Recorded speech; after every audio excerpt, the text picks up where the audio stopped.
Hi guys, നമ്മളിന്നോടെ discuss ചെയ്യാൻ പോകുന്നത് Terrance ഹെയ്സിൻ്റെ പോമായിട്ടുള്ള I lock you in an American sonnet that is part prison. എൻ്റെ വീഡിയോ ഇഷ്ടപ്പെട്ട ലൈക്ക് ചെയ്യാനും സബ്സ്ക്രൈബ് ചെയ്യാനും മറക്കരുതേ. അപ്പോൾ നമുക്ക് പോയത്തിലോട്ട് പോകാം. ആദ്യം തന്നെ നമുക്ക് ഓതറിനെ കുറിച്ച് നോക്കാം. ടെറൻസ് ഹെയ്സ് എന്ന് പറയുന്നത് ഒരു കണ്ടംപററി ആഫ്രിക്കൻ അമേരിക്കൻ പോയറ്റാണ്. അദ്ദേഹത്തിൻ്റെ പോയട്രീസിലൊക്കെ ബോൾഡ് എക്സ്പെരിമെൻ്റൽ സ്റ്റൈലാണ് യൂസ് ചെയ്തിട്ടുള്ളത്. അതേപോലെ സ്ട്രോങ് എൻഗേജ്മെൻ്റ് ആണ്.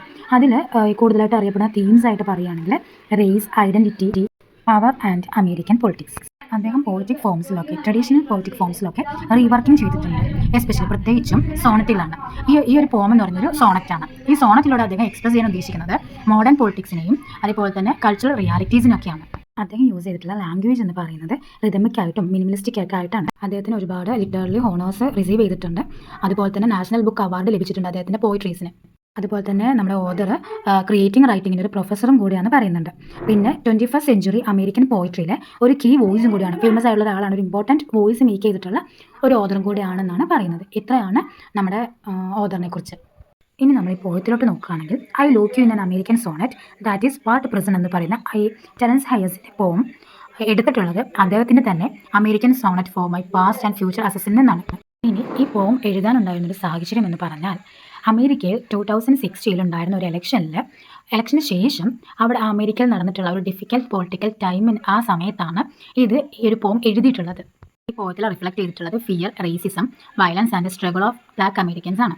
നമ്മൾ ഓതർ ഈ സോണറ്റിലൂടെ എക്സ്പ്രസ് ചെയ്യുന്നത്, ഈ ഒരു ഫോം ഓഫ് സോണറ്റിലൂടെ എക്സ്പ്രസ് ചെയ്യുന്നത് എന്താണെന്ന് വെച്ചാൽ സൊസൈറ്റിയിൽ ഉണ്ടായിരുന്ന ഒരു ലിമിറ്റ് ഓഫ് ഫ്രീഡം, ഒരു ഫ്രീഡത്തിന് ഒരു ലിമിറ്റ്, ഒരു പരിധിയുണ്ട്. ലൈക്ക് ഒരു പ്രിസൺ പോലെ. പ്രിസൺ എന്ന് പറയുമ്പോൾ നമുക്കറിയാമല്ലോ, എല്ലാത്തിനും ഒരു പരിധി ഉണ്ടാവും, നമ്മുടെ ഇഷ്ടത്തിന് നമുക്ക് കഴിയില്ല. ആ ഒരു തന്നെയാണ് ഇവിടെയും കാണിക്കുന്നത്. ഇതൊക്കെ അദ്ദേഹം എക്സ്പ്രസ് ചെയ്യാൻ, അല്ലെങ്കിൽ അദ്ദേഹത്തിൻ്റെ ഈ പോയിട്രിയിലൂടെ, ഈ സോണറ്റിലൂടെ അദ്ദേഹം സത്യങ്ങൾ വിളിച്ചു പറയാനും റെസിസ്റ്റ് ചെയ്യാനുള്ളൊരു വഴിയായ ഒരു വേ ആയിട്ടാണ് ഈ ഒരു സോണറ്റിനെ അദ്ദേഹം കൺസിഡർ ചെയ്തിട്ടുള്ളത്. അതുപോലെ തന്നെ ഇൻട്രൊഡക്ഷനിലോട്ട് കിടക്കുകയാണെങ്കിൽ ഈ പോയം നമ്മൾ നേരത്തെ ഡിസ്കസ് ചെയ്ത പോലെ തന്നെ ഈ poem is from American sonnet for my past and future assassins 2018 publish ചെയ്തിട്ടുള്ള ഈ ഒരു കളക്ഷനിൽ നിന്നാണ് നമ്മുടെ സോണറ്റ് എടുത്തിട്ടുള്ളത്, നമ്മുടെ പോം എടുത്തിട്ടുള്ളത്. അതിൽ ഈ ഒരു കളക്ഷനിൽ 17 സോണറ്റ്സ് ഉണ്ട്. അതിലൊന്നാണ് നമ്മൾ പഠിക്കുന്ന ഈ പോം. ആൻഡ് ഇത് എഴുതാനുള്ള സാഹചര്യം നമ്മൾ നേരത്തെ ഡിസ്കസ് ചെയ്തു. ആൻഡ് ഇത് പോയതിൽ എക്സ്പ്ലോർ തീംസ് എന്ന് പറയുന്നത് racism, operation, identity and resistance ആണ്. അതേപോലെ തന്നെ ഈ സോണറ്റ്, അമേരിക്കൻ സോണറ്റ് കൊണ്ട് അർത്ഥമാക്കുന്നത്, ഷോൺ ചെയ്യുന്നത് both A prison and A space four protest. ഒരു പ്രിസൺ ആയിട്ട് നമുക്ക് കൺസിഡർ ചെയ്യാം, അല്ലെങ്കിൽ ഒരു പ്രൊട്ടസ്റ്റ് ചെയ്യാനുള്ള ഒരു സ്പേസ് ആയിട്ട് നമുക്ക് കാണാം. അതുപോലെ തന്നെ നമ്മുടെ ഈ പോയറ്റ് ട്രഡീഷണൽ സോണറ്റിനെ റീഷേപ്പ് ചെയ്തിട്ടുണ്ട്. അതെന്തിനാന്ന് വെച്ചാൽ നമ്മുടെ ഈ അമേരിക്കയിൽ ജീവിക്കുന്ന, സർവൈവ് ചെയ്യാനുള്ള ആ ഒരു സ്ട്രഗിൾ, ആ ഒരു ബുദ്ധിമുട്ടിനെയും ബ്ലാക്ക് പീപ്പിൾസ് അനുഭവിക്കുന്ന ആ ബുദ്ധിമുട്ടിനെയും ഒക്കെ എക്സ്പ്രസ് ചെയ്യാനാണ് ഈ ഒരു സോണറ്റുകൾ റീഷേപ്പ് ചെയ്തിട്ടുള്ളത്. നമുക്കിനി ഈ പോയത്തിൻ്റെ ലൈൻസിനൊന്ന് ഡിസ്കസ് ചെയ്യാം. I lock you in an American sonnet that is part prison, part panic closet, a little room in a house set aflame. നമ്മുടെ ഈ പോം തുടങ്ങുമ്പോൾ തന്നെ, ബിഗിൻ ചെയ്യുമ്പോൾ തന്നെ ഒരു അഗ്രസറിൻ്റെ രൂപത്തിലാണ് തുടങ്ങുന്നത്. നമ്മുടെ ഈ പോയത്തിൻ്റെ ഫസ്റ്റ് ലൈനിൽ ഐ എന്നതുകൊണ്ട് അർത്ഥമാക്കുന്നത്, മീൻ ചെയ്യുന്നത് അഗ്രസറായിട്ടാണ്. ആൻഡ് യു എന്നതുകൊണ്ട് അർത്ഥമാക്കുന്നത് വിക്ടിം, ആസ് എ വിക്ടിം ആയിട്ടാണ്. നമ്മുടെ സ്പീക്കർ പലപ്പോഴും ഒരു അഗ്രസറിൻ്റെ റോൾ എടുക്കുന്നുണ്ട്. കാരണം സ്പീക്കർ എന്ന് പറയുന്നത് ബ്ലാക്ക് അമേരിക്കനാണ്. സോ അദ്ദേഹം ഒരു അഗ്രസറായിട്ട് മാറിക്കൊണ്ടിരിക്കുകയാണ്. ബിക്കോസ് ഒരു പ്രിസൺ എന്ന് പറയുന്നതിലൂടെ, അമേരിക്കയിലെ ആ സ്ട്രഗിളിങ്ങിലൂടെ, പ്രിസൺ എന്നതിൻ്റെ അർത്ഥമാക്കുന്നത് ആ അമേരിക്കയിലെ ബ്ലാക്ക് പീപ്പിൾസ് അനുഭവിക്കുന്ന ആ ഒരു സ്ട്രഗിളിങ്ങിനെയാണ് ഇവിടെ ആ ഒരു പ്രിസണിലിട്ട പോലെയുള്ള ആ ഒരു സ്ട്രഗിളിങ്ങിനെയാണ് കാണിക്കുന്നത്. സെക്കൻഡ് ലൈനിൽ പാനിക് ക്ലോസറ്റ് എന്ന് അർത്ഥമാക്കുന്നത് നമുക്ക് അടിയന്തര സാഹചര്യങ്ങളിൽ ഉപയോഗിക്കുന്ന ഒരു വലിയ കെട്ടിടത്തിലെ ഒരു രഹസ്യമുറി എന്നാണ് അർത്ഥമാക്കുന്നത്. ഇവിടെ ഈ രണ്ട് വരികളിൽ നോക്കുകയാണെങ്കിലും പാനിക് ക്ലോസറ്റ് എന്ന് പറഞ്ഞാലും പ്രിസൺ എന്ന് പറഞ്ഞാലും സെയിം ഒരു മീനിങ് ആണ്. ബിക്കോസ് രണ്ടും എന്താണ്, ഒരു പൂട്ടിയിട്ട മുറികളായിട്ടാണ് കൺസിഡർ ചെയ്യുന്നത്. ഡിഫറെൻറ്റ് സാഹചര്യങ്ങളിൽ അല്ലെങ്കിൽ ഡിഫറെൻറ്റ് സിറ്റുവേഷനുകൾ കാരണം നമ്മുടെ സ്വമേധയെ എത്തിച്ചേരുന്ന ഒരു സ്ഥലമാണ് പ്രിസൺ. എന്നാൽ അതേസമയം പാനിക് ക്ലോസറ്റ് എന്ന് പറയുന്നത് നമ്മുടെ സുരക്ഷയ്ക്ക് വേണ്ടിയിട്ടും നമ്മുടെ സൗകര്യങ്ങൾക്ക് വേണ്ടിയിട്ടും നമ്മൾ നിർമ്മിക്കുന്ന ഒരു സീക്രട്ട് റൂം ആയിരിക്കും എന്ത് ക്ലോസറ്റ് എന്ന് പറയുന്നത്. എന്നാൽ അകത്ത് പൂട്ടിയിട്ടാൽ, അല്ലെങ്കിൽ അകത്ത് കയറി കഴിഞ്ഞാൽ ഈ പുറലോകമായി ഒരു ബന്ധവും നമുക്ക് അറിയത്തില്ല, അല്ലെങ്കിൽ ഒരു ബന്ധവും ഉണ്ടാവില്ല, ഒരു കാര്യങ്ങളും നമുക്ക് അറിയാൻ പറ്റില്ല. ഇതാണ് ഈ രണ്ടിലെയും ഒരു ഒരു സമാനമായിട്ടുള്ള ഒന്ന്. അപ്പോൾ അത് ചുരുക്കി പറഞ്ഞാൽ ഈ ലൈൻസിൽ അർത്ഥമാക്കുന്നത് ബ്ലാക്ക് പീപ്പിൾസിൻ്റെ സ്ട്രഗ്ലിംഗ് തന്നെയാണ്. ഓക്കെ, അപ്പോൾ നമ്മൾ ഈ പോമിന് പല ഇൻ്റർപ്രിട്ടേഷൻസ് നമുക്ക് കൊടുക്കാം കേട്ടോ. Next two lines. I lock you in a form that is part music box, part meat, blended to separate the song of the bird from the bone. ഇവിടെ അതേപോലെ തന്നെ മ്യൂസിക് ബോക്സ് കൊണ്ട് അർത്ഥമാക്കുന്നത് വയലൻസിനെയും ബ്യൂട്ടിനെയാണ്. എന്നാൽ മീറ്റ് ഗ്ലിൻഡർ എന്നുകൊണ്ട് അർത്ഥമാക്കുന്നത് cruelty, destroy beauty and innocence. ബ്യൂട്ടിനെയും ഇന്നസെൻസിനെയും എന്ത് ചെയ്യുന്നുണ്ട്, നമ്മുടെ ക്രുവാലിറ്റി ഇല്ലാതാക്കുന്നുണ്ട്. സോങ് ഓഫ് ദ ബേർഡ്, ആ ഒരു ലൈന് കൊണ്ട് അർത്ഥമാക്കുന്നത്, സോങ് ഓഫ് ദ ബേർഡ് കൊണ്ട് അർത്ഥമാക്കുന്നത് ബ്ലാക്ക് അമേരിക്കൻസിൻ്റെ ആ വോയിസിനെയാണ്. ആ ബേർഡിൻ്റെ ഒരു സോങ് എന്ന് പറയുന്നത് അവരുടെ അമേരിക്കയിലെ ബ്ലാക്ക് പീപ്പിൾസിൻ്റെ വോയിസിനെയാണ് കൺസിഡർ ചെയ്യുന്നത്. പല സ്ഥലങ്ങളിൽ ബോയ് എന്നോ ഗേൾ എന്നോ വ്യത്യാസമില്ലാതെ, അവനെന്നോ അവളെന്നോ വ്യത്യാസമില്ലാതെ പല സ്ഥലങ്ങളിൽ പല ടൈമിൽ എപ്പോഴൊന്നില്ലാതെ നമ്മൾ ലോക്കഡായിരിക്കാം.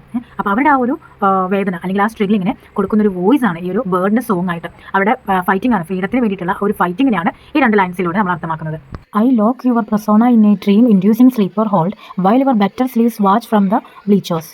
ഇവിടെ ഈ ലൈൻസിൽ പറയുന്നത് ബ്ലാക്ക് അമേരിക്കൻ പീപ്പിൾസിൻ്റെ പേഴ്സണാലിറ്റി തന്നെ, വ്യക്തിത്വത്തെ തന്നെ ഇവർ തടവിലാക്കിയിട്ടുണ്ട് എന്നാണ് പറയുന്നത്. അതുപോലെ തന്നെ നമ്മുടെ ഈ പോയത്തിൽ അഗ്രസർ ആൻഡ് വിക്ടിം, അഗ്രസർ എന്ന് പറയുന്നതും വിക്ടിം എന്ന് പറയുന്നതും ബ്ലാക്ക് അമേരിക്കൻ പീപ്പിൾ തന്നെയാണ്. ബെറ്റർ സ്ലേവ്സ് കൊണ്ട് അർത്ഥമാക്കുന്നത് നമ്മളോട് സഹതാപം കാണിക്കുന്നത് നമ്മളുടെ സ്വന്തം ആത്മാവ് മാത്രമാണ്, നമ്മുടെ സോൾ മാത്രമാണ് നമ്മളോട് എന്ത് ചെയ്യുന്നത്, സിമ്പതി കാണിക്കുന്നത്. അപ്പോൾ ഈ ലൈൻസിൽ 2 ലൈൻസിലും പറയുന്നത് നമ്മുടെ അമേരിക്കൻ പീപ്പിൾസിൻ്റെ സ്ട്രഗിളിങ്, അവർ അനുഭവിച്ചിട്ട് വരുന്ന ആ ഒരു ബുദ്ധിമുട്ടുകളും അവരുടെ ഫേസ് ചെയ്യുന്ന റേസിസും അങ്ങനെയുള്ള പല ബുദ്ധിമുട്ടുകളുമാണ് ഈ ലൈൻസിലൂടെ പറയുന്നത്. I make you both Jim and Crow her as the crow. You undergo a beautiful catharsis trapped one night in the shadows of a Jim as the Jim, the feel of crow. Sweet dropping to your floors is not unlike the stars falling from the pip rally posters on your walls. ഈ ലൈൻസിൽ പറയുന്നത് speakers create a place of struggle. ഈ gym എന്നതുകൊണ്ട് അർത്ഥമാക്കുന്നത് mean ചെയ്യുന്നത് ഒരു place of സ്ട്രഗിൾസിനെയാണ്.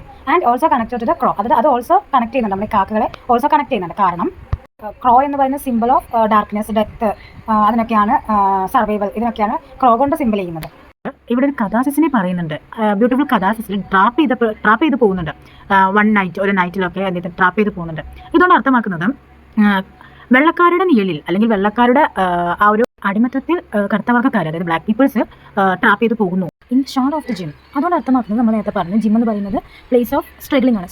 ഒരു സ്ട്രഗ്ലിങ്ങിൻ്റെ shadow പോലെ.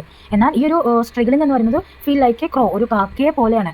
കാക്ക എന്ന് പറയുന്നത് ഡെത്തിൻ്റെയും സർവൈവിൻ്റെയും അതിൻ്റെയൊക്കെ ഒരു സിമ്പിളായിട്ടാണ്. അപ്പോൾ ഈ ഒരു സ്ട്രഗ്ലിംഗ് അവസാനം നമുക്ക് എവിടെ എത്തിയേക്കാം, ഒരു മരണത്തിലേക്ക് എത്തിയേക്കാം, അല്ലെങ്കിൽ ഒരു ചിലപ്പോൾ സർവൈവ് ആയേക്കാം, ചിലപ്പോൾ എന്താവാം ഒരു ഡെത്തിലോട്ട് പോയേക്കാം. ഒരു കാക്കയെ പോലെയാണ് ഫീൽ ഈ ജിം എന്ന് പറയുന്നത്, ഈ സ്ട്രഗിൾ എന്ന് പറയുന്നത് ഫീൽ ആവുന്നത്. Sweet dropping to your floors എന്ന് പറയുന്ന ഈ ലൈൻസിൽ സ്വീറ്റ് ഡ്രോപ്പിംഗ് എന്ന് പറയുന്നത് പ്രൊട്ടസ്റ്റ് ഓഫ് ബ്ലാക്ക് പീപ്പിൾസിൻ്റെ പ്രൊട്ടസ്റ്റിനെയാണ് മീൻ ചെയ്യുന്നത്.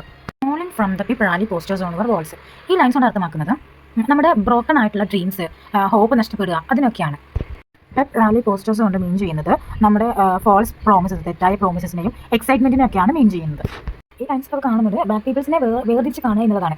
ബ്ലാക്ക് പീപ്പിൾസിൻ്റെ എന്താ പറയുക, ഡ്രീംസ് ആയാലും ഹാപ്പിനെസ് ആയാലും ഇതെല്ലാം അവർ എന്ത് ചെയ്യണം, അവരുടെ ഉള്ളിൽ ഒതുക്കി പിടിച്ച് അവരുടെ ആ ഒരു ഡ്രീംസിനെയും ഹാപ്പിനെസിനെയും എല്ലാം ഇന്നല്ലെങ്കിൽ നാളെ നടക്കും എന്നുള്ള പ്രതീക്ഷയിൽ അവർ ജീവിക്കുകയാണ്, ആ ഒരു സ്ട്രഗ്ലിങ്. ഓക്കെ, അപ്പോൾ അതുപോലെ തന്നെ ഇവർ ട്രാപ്പ് ചെയ്യപ്പെടുകയാണ്. പലപ്പോഴും ഇവർ ഈ ബ്ലാക്ക് പീപ്പിൾസ് ട്രാപ്പ് ചെയ്യപ്പെടുകയാണ്, അവരുടെ ഇഷ്ടത്തോട് കൂടിയല്ല ഇതൊന്നും നടക്കുന്നത്. പിന്നെ ഇതിൽ പറയുന്നത് സ്ട്രഗ്ലിംഗ് എന്ന് പറഞ്ഞാൽ ലൈക്ക് ഒരു ക്രോ പോലെയാണ്. ഒരു എന്താ പറയുക, നമുക്ക് എപ്പോൾ എന്ത് സംഭവിക്കുന്ന അറിയില്ല, ചിലപ്പോൾ നമ്മൾ മരണപ്പെടാം. ഇപ്പോൾ ഒരു ഇവനെ ക്രോ എന്ന് പറയുന്നത് പലപ്പോഴും ഇപ്പോൾ നമ്മുടെ വീട്ടിലൊക്കെ വന്ന് കാണും, പക്ഷേ അത് മരിച്ചു കിടക്കുന്നത് നമ്മൾ അധികം കാണാറില്ല എന്ന് പറയുന്ന പോലെ തന്നെ ആ ഒരു ഇൻ്റർപ്രിട്ടേഷൻ വേണമെങ്കിൽ നമുക്ക് കൊടുക്കാം.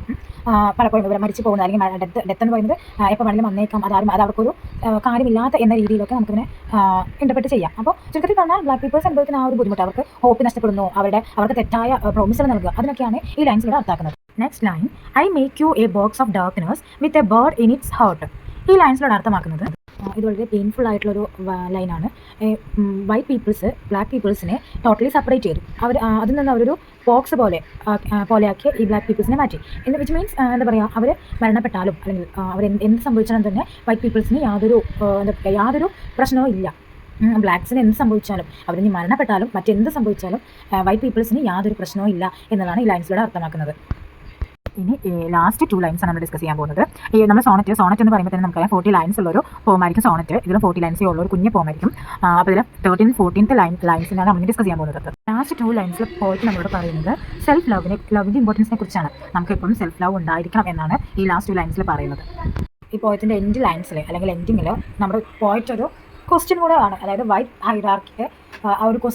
ഹൈറാർക്കീസിനെ ക്വസ്റ്റ്യൻ ചെയ്തുകൊണ്ടാണ് നമ്മുടെ പോയിട്ട് നിർത്തുന്നത്. അതുപോലെ തന്നെ നമ്മൾ സെൽഫ് ലവിൻ്റെ ഇമ്പോർട്ടൻസിനെ കുറിച്ചും നമ്മുടെ സെൽഫ് ലവ് ഒരിക്കലും നമ്മൾ നഷ്ടപ്പെടുത്തരുത് എന്നതിനെക്കുറിച്ചും പറഞ്ഞുകൊണ്ടാണ് ഈ ലൈൻസ് ഈ ഒരു പോം അവസാനിക്കുന്നത്. ഇപ്പോൾ ഇതിന് ടോണിലോട്ട് പോകുകയാണെങ്കിൽ പവർഫുൾ ആയിട്ടുള്ള ടോണാണ്, റിഫ്ലക്റ്റീവ് ആണ്, പൊളിറ്റിക്കലി ആൻഡ് ആങ്കർ ആണ്. തീംസ് എന്ന് പറയുന്നത് write operation, identity and freedom, power of poetry, conflict between form and liberation. ഇതാണ് ഈ പോമയെ കുറിച്ച് പറയുന്നത്. ഇനി ആർക്കെങ്കിലും എന്തെങ്കിലും ഡൗട്ട്സ് ഉണ്ടെങ്കിൽ കമൻറ്റ് ഇട്ടാൽ മതി. ആൻഡ് ആർക്കെങ്കിലും ഏതെങ്കിലും ചാപ്റ്ററോ അല്ലെങ്കിൽ ഏതെങ്കിലും സബ്ജക്റ്റോ ക്ലാസ് വേണമെങ്കിൽ അതും കമൻറ്റിലൂടെ അറിയിച്ചാൽ മതി, ഞാൻ ട്രൈ ചെയ്യാം. ആൻഡ് എൻ്റെ ചാനൽ ഇഷ്ടപ്പെട്ടാൽ ലൈക്ക് ചെയ്യാനും സബ്സ്ക്രൈബ് ചെയ്യാനും മറക്കരുത്. Thank you for watching.